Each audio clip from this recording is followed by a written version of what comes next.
찬송가 216장으로 찬송하겠습니다. 216장 찬송입니다.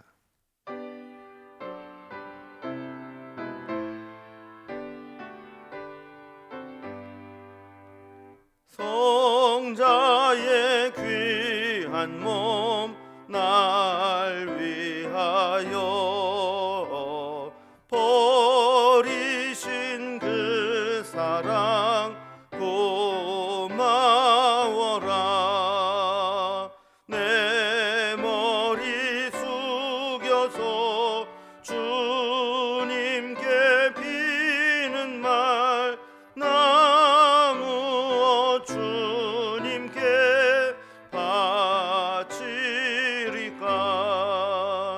지금도 날 위해 간구하심 이 옅은 믿음이 없나니. 주님의 참사랑 고맙고 놀라워 찬송과 기도를 쉬지 않네.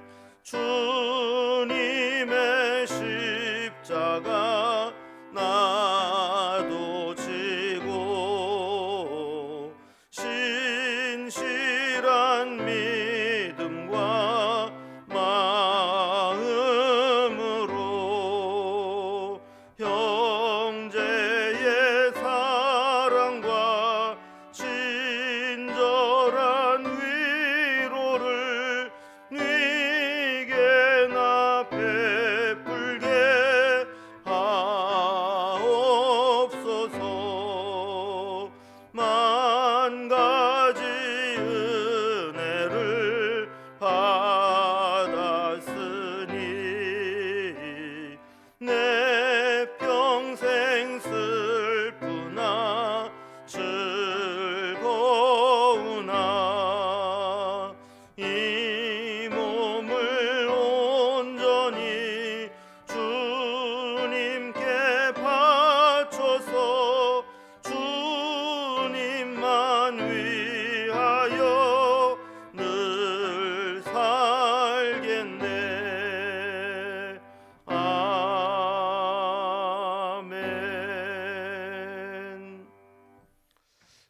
오늘 함께 나눌 하나님 말씀은 신약성경 마태복음 15장 1절에서 20절까지 말씀입니다.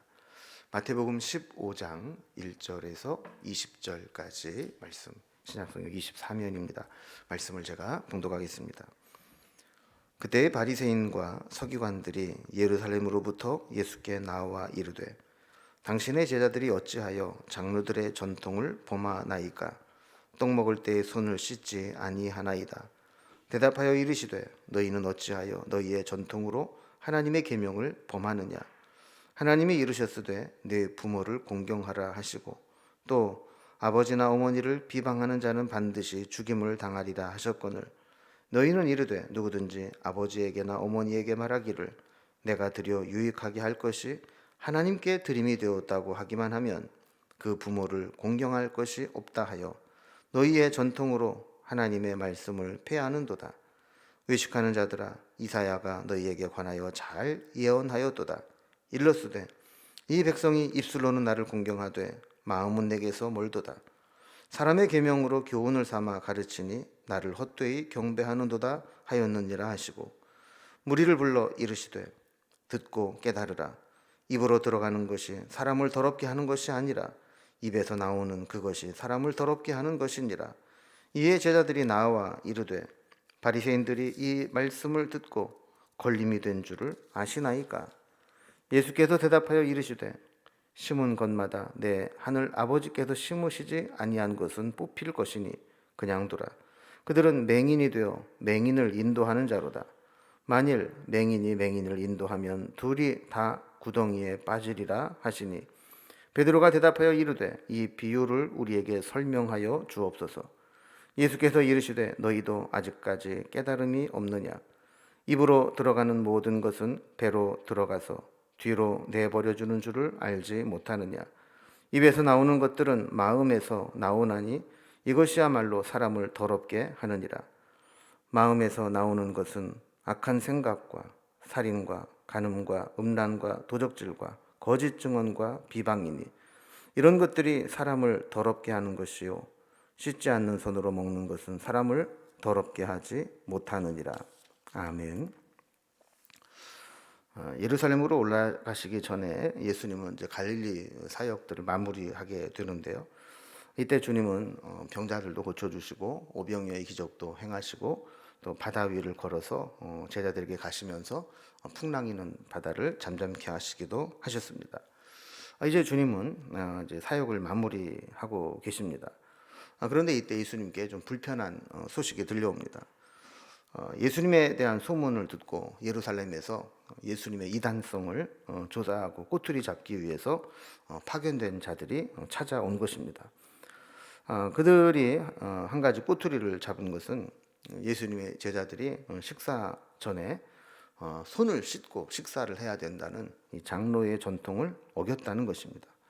그러자 예수님은 바리새인들이 만든 이 전통 때문에 성경의 근본 정신이 희석되거나 변형되어서는 안 된다고 가르쳐 주십니다. 그리고 외적인 행위가 내적인 성결함보다 중요하지 않다라는 것을 가르쳐 주시죠. 오늘 본문을 단락별로 구분을 해보면 장로의 전통을 어긴 제자들을 비난하고 꼬투리 잡는 종교 지도자들이 나옵니다.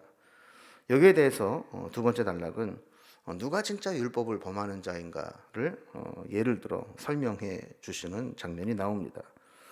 그리고 마지막 세 번째 단락에서는 예수님 비유로 설명하신 것에 대해서 설명을 해달라라고 하고 거기에 해석이 나옵니다.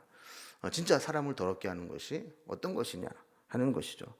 자, 이제 이런 내용을 가지고 단락별로 살펴봅니다. 첫 번째 단락은 이 장로의 전통을 어겼다는 것으로 제자들을 비난하는 종교 지도자들이 나옵니다. 예수님의 사역은 주로 북쪽 갈릴리에서 이루어졌지만 그 소문이 퍼져서 남쪽 유다의 예루살렘에 있는 종교 지도자들에게까지 예수님에 대한 소문이 퍼져나가게 되었습니다. 예수님에 대한 소문이 커져가면 커져갈수록 이 종교 지도자들은 불안해졌습니다. 그래서 어떤 진상 조사단을 파송해서 예수님에 대해 직접 실사를 하고 뭔가 꼬투리 잡을 것이 있다면 꼬투리를 잡겠다 하고 찾아온 겁니다. 1절 말씀을 보면 그때 바리새인과 서기관들이 예루살렘으로부터 예수께 나와 이르되 그랬습니다. 이렇게 좀 예수님에 대해 뭔가 좀 문제를 잡으려고 예수님께 나왔다라는 겁니다. 자, 그들이 유일하게 꼬투리를 잡을 수 있었던 것은 제자들이 장로들의 전통을 지키지 않았다는 겁니다. 그래서 2절 말씀 보면 당신의 제자들이 어찌하여 장로들의 전통을 범하나이까 떡 먹을 때에 손을 씻지 아니하나이다 그랬습니다. 율법에 보면 반드시 손을 씻어야 될 규례들이 있습니다. 예를 들면 우리가 성소에 들어가기 전에는 물두멍이라고 하는 회막들에서 손을 씻고 들어가게 했었죠. 또 유출병이 있는 자가 어떤 사람이나 어떤 물건을 만져야 될 때에는 반드시 손을 씻고 접촉을 하도록 했습니다. 단 이제 식사 때 전에 꼭 손을 씻어야 된다 이런 것이 율법으로 규정되어 있지는 않았습니다. 그런데 후대에 이런 서기관과 바리새인들은 식사 전에도 손을 씻도록 정결 예식을 만들어서 장로의 전통으로 정한 것입니다. 그러니까 자기들이 정하고 자기들이 지키고 그리고 자기들이 정하고 지킨 대로 따르지 않는 자들은 율법을 범한 자라고 규정하고 정죄를 해왔던 것이죠. 그러니까 율법을 범한 것이 아니라 그들이 만든 장로의 전통에서 어긋났다고 꼬투리를 잡게 된 겁니다. 여기에 대해서 두 번째 단락을 보면 이런 문제 제기에 대해서 누가 진짜 율법을 범하는 자들인지 한번 살펴보자. 그러면서 가르쳐 주시는 예수님의 가르침이 나옵니다. 예루살렘에서 시비를 걸어온 자들에게 예수님 분명히 말씀하십니다. 3절에 보면 대답하여 이르시되 너희는 어찌하여 너희의 전통으로 하나님의 계명을 범하느냐 그랬습니다. 더 우선적이고 더 중요한 것은 하나님의 계명이지 사람이 그 계명을 해석해서 사족을 달아놓은 장로의 전통이 아니라는 거예요. 그럼에도 불구하고 저들은 마치 자기네들이 만든 장로의 전통을 어겼다고 해서 마치 율법을 범한 것처럼 그렇게 정죄하는 것은 잘못된 것이라는 겁니다. 자, 그러면서 그들이 말로는 율법을 잘 지킨다고 하지만 실제로는 장로의 유전으로 율법의 본질을 훼손한 사례들을 설명을 하십니다. 먼저 율법을 상기합니다. 4절에 보면 하나님이 이르셨으되 네 부모를 공경하라 하시고 또 아버지나 어머니를 비방하는 자는 반드시 죽임을 당하리라 하셨거늘 그랬습니다. 율법의 기본 정신은 효도입니다. 효도에 대해서 이야기할 때 긍정적으로는 부모를 공경하라라는 계명이 있고 또 부정적인 접근으로는 부모를 비방하지 말아라. 이런 자는 죽어 마땅하다. 이렇게 말씀을 주신 것이죠. 근데 장로의 해석들을, 장로의 전통들을 이렇게 보면 이런 이 부모 공경과 효도에 대한 개념을 완전히 왜곡시켜 놓은 것들을 보게 됩니다. 5절과 6절에 보면 부모에게 공경해야 할 것이라도 만약에 하나님께 드림이 되었다라고 하기만 하면 부모에 대한 책임을 다하지 않아도 된다라고 했던 겁니다. 그걸 다른 복음서에서는 고르반이라는 규례로 이야기를 하는데 이런 장로의 해석, 전통을 만들어낸 이유는 뻔한 것이죠. 하나님께 드려야 된다라고 책임을 전가해 놓고 부모에게 책임 있게 공경하지 않겠다라는 겁니다. 하나님이 주신 율법과 또 사람이 만든 해설집, 장로의 전통이 충돌할 때에는 당연히 하나님의 율법, 하나님의 말씀을 택해야 됩니다. 그러나 그들은 부모 공경을 회피하기 위해서 자기들이 만들어 놓은 해석, 고르반이라고 하는 전통으로 율법의 기본 정신인 부모를 공경하는 것들을 폐하고 있다라는 거예요. 그러면서 예수님은 그러한 현실을 이사야 선지자의 예언을 통해서 지적합니다. 이사야서 29장 13절 말씀을 인용하는데 그게 이제 8절과 9절을 보면 이런 말씀이죠. 이 백성이 입술로는 나를 공경하되 마음은 내게서 멀도다. 사람의 계명으로 교훈을 삼아 가르치니 나를 헛되이 경배하는도다 하였느니라 그랬습니다. 그러니까 말은 잘한다는 거예요. 말은 찬양한다고, 말은 순종한다고, 많은 믿음으로 산다고 하면서 실제로는 말씀과 정반대되는 삶을 살아갔다는 겁니다. 이유가 많고 말이 많다는 것은 불순종의 의도가 강하다는 것입니다. 말로는 하나님을 경외한다, 공경한다 하지만 마음은 이미 하나님으로부터 멀어져 있습니다. 하나님의 계명이 아닌 사람의 해석으로 하나님의 계명을 왜곡하고 하나님을 헛되이 섬겨가고 있었다라는 것이죠. 겉으로는 그럴듯하게 포장해서 사람들 앞에서는 거룩한 척하면서도 실제로는 하나님을 경외하지 않고 하나님의 말씀대로 순종하지 않는 그들의 치부를 드러낸 것입니다.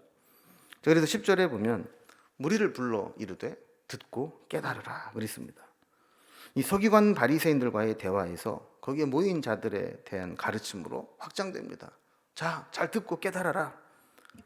그 내용은 11절에 나옵니다. 입으로 들어가는 것이 사람을 더럽게 하는 것이 아니라 입에서 나오는 그것이 사람을 더럽게 하는 것이니라 그랬습니다. 자, 종교 지도자들은 입으로 들어가는 것을 문제 삼았습니다. 마치 부정함이 옮아지는 것으로 생각해서 만약에 손을 씻지 않고 더럽혀진 손으로 음식물을 집으면 그것이 부정해진다고 본 거죠. 그리고 그것을 입으로 넣게 되면 그 부정함이 내 몸속에 들어와서 나도 부정하게 된다고 생각을 한 겁니다. 그러나 주님은 진짜 우리를 부정하게 만드는 것은 이렇게 입으로 들어가는 애꿎은 음식이 아니라 입으로 나오는 것들이 사람을 진짜 더럽게 하는 것이다라고 말씀합니다. 제자들은 이렇게 당시 종교 지도자여 기득권 세력인 서기관과 바리새인들을 건드리고 반박한 것에 대한 후폭풍을 염려했습니다. 12절에 보면 이에 제자들이 나와 이르되 바리새인들이 이 말씀을 듣고 걸림이 된 줄 아시나이까 라고 했습니다. 예수님 말씀에 틀림이 없자 말을 꺼내고 시비를 붙었던 바리새인들이 난처해지게 됐습니다. 근데 이 기득권자들, 힘 있는 자들이 이런 상황을 당하게 되면 그것이 걸림이 되었다라는 것이죠. 이게 사람의 한계입니다. 자신의 잘못이나 치부가 이렇게 드러나게 되면 보통은 자신의 잘못을 고치고 자기 부족함을 탓해야 하는데 대부분의 사람들은 자신의 잘못이 지적당하고 드러나게 되면 억하심정을 갖게 되고 도리어 내 잘못을 깨닫게 한 사람, 드러낸 사람들을 공격하게 된다라는 겁니다. 이거를 염려하는 거죠. 여기에 대해 예수님은 두 가지로 대답하십니다. 13절 말씀을 보면 예수께서 대답하여 이르시되 심은 것마다 내 하나님 아버지께서 심으시지 않은 것은 뽑힐 것이니 그랬습니다. 그 바리새인과 종교 지도자들은 스스로를 종교 지도자 선생이라 자처하면서 스승 노릇을 했지만 그들은 하나님께서 인정하시고 세우신 자가 아니기 때문에 지금은 아무리 권력을 가지고 있는 것처럼 보여도 때가 되면 하나님께서 뽑아버리실 거라는 거예요. 하나님이 심은 자들이 아니기 때문이라는 것이죠. 자, 그러면서 두 번째로 그들의 실체를 이렇게 설명합니다. 14절에 보면 그냥 두라. 그들은 맹인이 되어 맹인을 인도하는 자로다. 만일 맹인이 맹인을 인도하면 둘이 다 구덩이에 빠지리라 하시니 그랬습니다. 사람들은 다 자기 관점으로 보기 때문에 그들은 자기의 시선에 갇혀서 맹인과 다를 바가 없다라는 거예요. 그래서 그들을 따르는 자도 역시 맹인을 따르는 맹인과 같아서 둘 다 구덩이에 빠지게 될 뿐이다라고 말씀을 하는 겁니다. 자, 이렇게 해서 트집 잡으러 온 서기관들과 대제사장들을 이렇게 바리새인들을 이렇게 깨우쳐 주시고 이로 인해서 이제 부딪히게 되는 것이죠. 자, 세 번째 단락을 보면 이런 말씀을 하실 때 아까 말씀드린 것처럼 입으로 들어가는 것, 나오는 것 이런 이제 비유의 말씀을 했을 때 그 비유가 어떤 뜻인지를 묻게 됩니다. 예수님께서는 이런 해석을 요청하는 자들에게 진짜 사람을 더럽게 하는 게 뭔지 그거를 해석해 주시죠. 저기 말씀을 하시니까 베드로는 예수님 말씀을 그때는 이렇게 즉시 이해를 못했던 것 같아요. 그래서 15절 말씀 보면 예수께 이 비유를 우리에게 설명해 주옵소서라고 베드로가 요청을 하게 되죠. 예수님이 이제 설명을 해주십니다. 17절에 보면 입으로 들어가는 음식은 손을 씻고 먹든 안 씻고 먹든 먹으면 배로 들어가서 뒤로 내버려지는 것, 배설되면 그만이라는 겁니다. 자, 그렇다면 진짜 우리를 더럽게 하는 것은 우리 입으로 들어가는 것이 아니라 반대로 속에 있는 것이 입으로 나올 때 이것을 더럽게 한다라는 거예요. 18절 말씀 보면 입으로 들어가는 음식이 아니라 입에서 나오는 것이 우리를 더럽게 한다 그랬어요. 내 입에서 나오는 것들은 말과 행동으로 표출되게 되는데 사실 우리가 말로 한다, 어떤 행동으로 표출된다라고 하는 것은 우리 속에 있는 것들이 나오는 것이죠. 19절에 보면 우리 속에서 나오는 것들이 뭐냐? 마음에서 나오는 것은 악한 생각과 살인과 간음과 음란과 도둑질과 거짓 증언과 비방이니 그랬습니다. 결국 우리의 마음이 문제라는 겁니다. 우리의 마음은 온통 쓰레기로 가득한 잡다한 쓰레기로 가득한 쓰레기통과 같다라는 거예요. 이 통제가 안 됩니다. 정리가 안 됩니다.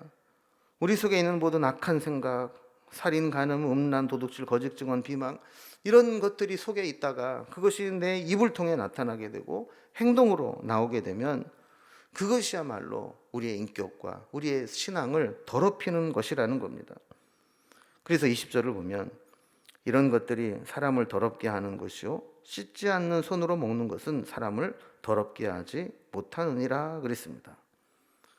자, 음식 먹기 전에 손은 씻었지만 마음에 온갖 탐욕과 더러운 것으로 가득하고 있다면 정말 우리의 입으로 들어가는 것이 우리를 부정하게 만드는 게 아니라 우리 속에 정결하지 못한 그 마음에서 나오는 것들이 우리를 더럽히고 있기 때문에 우리는 그것을 경계해야 한다라는 거예요.